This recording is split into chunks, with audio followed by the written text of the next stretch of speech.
खरं सांगायचं तर सकाळची सुरुवात ही रोजच अशी छान गोड होते.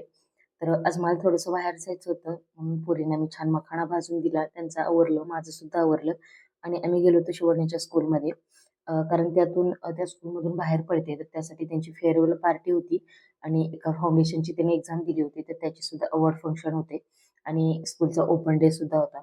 मस्त छान असे त्यांचे फोटो वगैरे झाले. शिवण्याला सुद्धा त्याच्यामध्ये 2 ट्रॉफी मिळाल्या होत्या. 2 सब्जेक्टमध्ये ती फर्स्ट रनर आली होती त्यामुळे. घरी आलो. त्याच्यानंतर बाबांना, मामाला वगैरे कॉल करून ट्रॉफी दाखवली. म्हणजे ते आमचं नेहमीचंच असतं.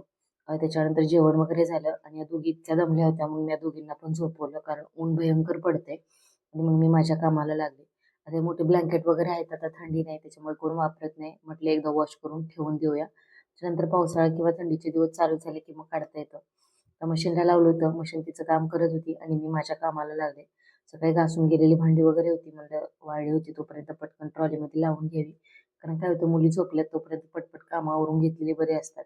कारण त्या उठल्या की मग बऱ्यापैकी कामं म्हणजे होतच नाहीत. त्यांच्यासोबतच माणूस कुटमळत राहतं आणि कामं तशीच राहतात. नंतर संध्याकाळच्या वेळी मग छान अशी देवाला दिवाबत्ती वगैरे केली आणि बाबासुद्धा ऑफिसमधून आले होते आणि आम्ही निघालो होतो यात्रेला. तर आमच्या इथं जवळच एक यात्रा भरली होती आणि मुलींना तिथे घेऊन जायचं होतं. मस्त असं छान तिथे गाड्या किंवा जे लहान मुलांसाठी खेळणी वगैरे होती, तर सगळ्या गोष्टी आल्या होत्या. छान त्या दोघींनी सुद्धा एन्जॉय केला आणि त्यांना तिथून निघायचं नव्हतं. अजून दुसरीकडे खेळायचं होतं, पण उशीर झाला होता. म्हणून आम्ही निघालो. मग आता म्हटलं उशीर झालाय तर बाहेरच जेवण करून यावं.